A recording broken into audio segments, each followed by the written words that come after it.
আমি শর্মিলা। আপনারা সবাই কেমন আছেন? বঙ্গকন্যা ব্লগে আপনাদের সকলকেই স্বাগত। আজ শুক্রবার, সকাল এখন প্রায় 8টা বাজে। আমি এপাশে এই জিনিসটা শান্তনু এনেছে। এটা হচ্ছে গোপালের লাড্ডু। গোপালের লাড্ডু যে সে লাড্ডু নয়, স্পেশাল লাড্ডু। চলুন দেখাই। কাজের সূত্রে উড়িষ্যা গেছিল, সেখানে একজন আমাদের ভীষণ ক্লোজ সেই দাদাই আমাদের গোপালের জন্য এই লাড্ডু পাঠায়। বলে এটা গোপালকে যেন দেওয়া হয়, আর সেটা কিন্তু আমাকে দেখাবে। এই দেখুন কত বড় লাড্ডু, একটা যদিও ভেঙে গেছে আর একটা গোটা আছে। তাই আগেই সকালে উঠে গোপালকে আগে ঘুম থেকে তুলে সুন্দর করে পরিষ্কার করে মুছে গোপালকে এবার বসিয়ে দিয়েছি। দিয়েই তাকে এই সকাল সকালে লাড্ডুটাই দিচ্ছি। লাড্ডুটা পেয়ে কিন্তু গোপাল ভারী খুশি হবে। বেশ দেখুন কত সুন্দর করে যত্নে ভালোবেসে গোপালের জন্য পাঠিয়েছে। চলুন গোপালকে এবার দিয়ে দিয়েছি। দেখুন এবার গোপালের মুখটা ভীষণ খুশি সেই লাড্ডু পেয়ে, একদম হাসি হাসি দুই গোপাল আমার।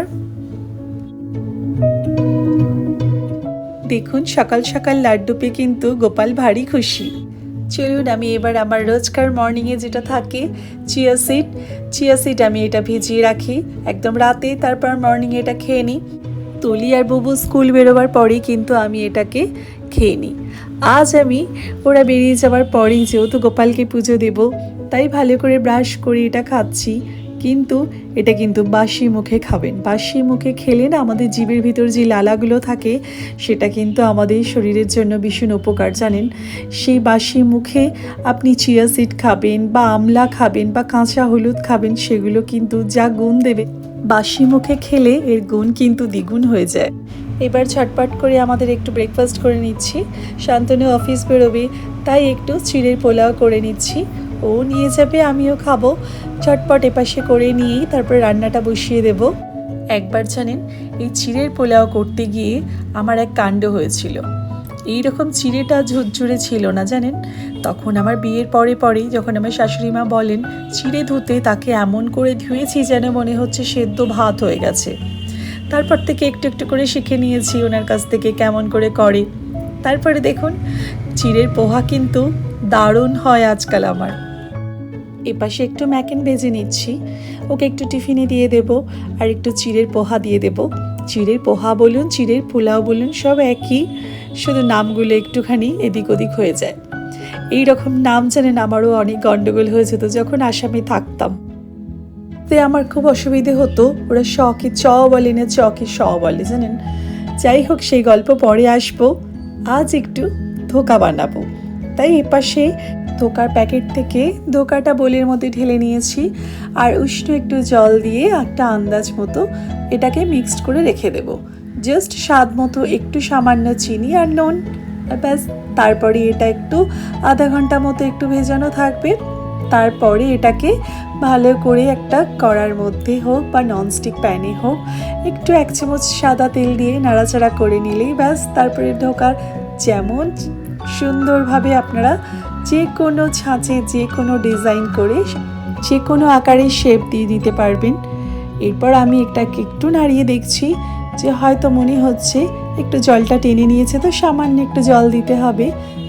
এই যে ব্যাটারটা দেখুন থিকনেসটা যেমন আছে এই রকমই, ব্যাস। এর থেকে বেশি পাতলা না গাঢ় না। তারপরেই আমি কড়ার মধ্যে দিয়ে নাড়াচাড়া করে কিন্তু গ্যাসটা বন্ধ করে দিয়েছি। বেশি করলে এটা কিন্তু শক্ত হয়ে যাবে। এপাশে আমি গরম তেল বসিয়ে দিয়েছি, আর দেখুন আমি আজ একটু এমন গোল গোল শেপ বানিয়ে নিয়েছি। এবার আমি এগুলোকে আস্তে আস্তে গরম তেলের মধ্যে ছেড়ে দেব, একটু লালচে রঙের করব, তারপরে এগুলোকে তুলে নেব।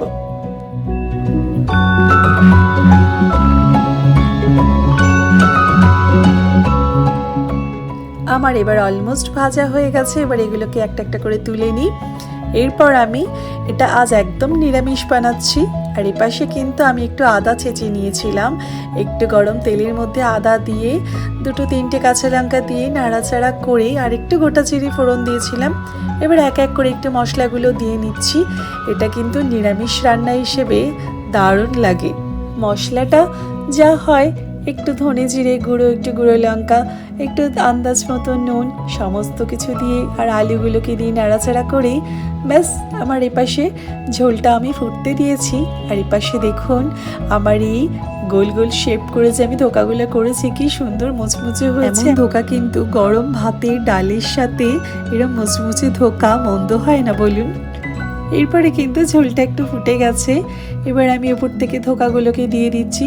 জাস্ট 2 মিনিট ফুটবে, তারপরেই গ্যাসটা বন্ধ করে দেব, না হলে সমস্ত ঝোলগুলো টেনে নেবে, ধোকাগুলো ভেঙে যাবে। 2 মিনিট পরে একটু গরম মশলা দিয়ে দিয়েছি ওপর দিয়ে, ব্যাস পুরো রেডি। আর এই পাশে কটা ধোকা রেখে দিয়েছি ভাতের সাথে ডাল দিয়ে খাওয়াবো বলে। বুবু কিন্তু এগুলো ভীষণ পছন্দ করে, বুবু তুলি দুজনেই, তাই মেয়েদের জন্য একটু কটা তুলে রেখেছি, ওরা স্কুল থেকে এলে ওদেরকে ডালের সাথে দেব। চলুন এবার শান্তনু অফিস বেরোবে, ওকে খাবারটা দিয়ে দিই, তারপরে আমি একটু বেরোবো, আজ একটু পার্লার যাব। এবার বুবু স্কুল থেকে চলে এসছে, ওকে ঝটপট করে খাইনি, তারপরে পার্লারে বেরোবো। আজ আমার সাথে বুবুকেও নিয়ে যাবো, জানেন বুবুর চুলগুলো কাটাতে হবে, সে কোনো মতে যাবে না।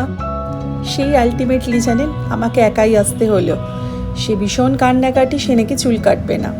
যাই হোক, আমি একটু সামনে পুজো আছে, একটু তো হেয়ার কাটটাই করতে আসি, আর আমি পার্লারে কোনো রকম কিছুই না, জাস্ট চুল কাটা। এবার চুলটা কেটে আমি এবার বেরিয়ে গেলাম।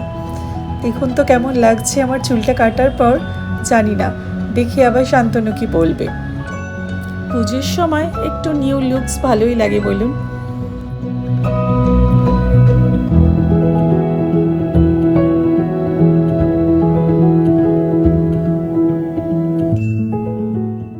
বাড়ি ঢোকার পর বুবুর সে কি বায়না, মাম্মা তুমি কি এনেছো?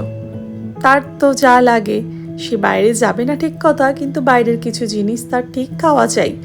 তাই আসার সময় একটু আমাদের সামনে দোকান থেকে চিকেন চাউমিন নিয়ে চলে এসেছি। এবার বিকেল হয়েছে, ওদেরকে একটু দিই, তারপরে তো বুবুকে নিয়ে একটু পড়তে বসাবো।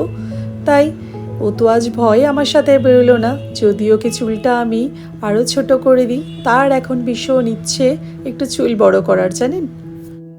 এপাশে ওরা খাওয়া দাওয়া করুক, আমি একটু ওপাশে নিয়ে তুলিকে দিই, আস্তে আস্তে ওরা খেয়ে নিক, তারপরে তো আছে বিকেলের অন্যান্য কাজগুলো।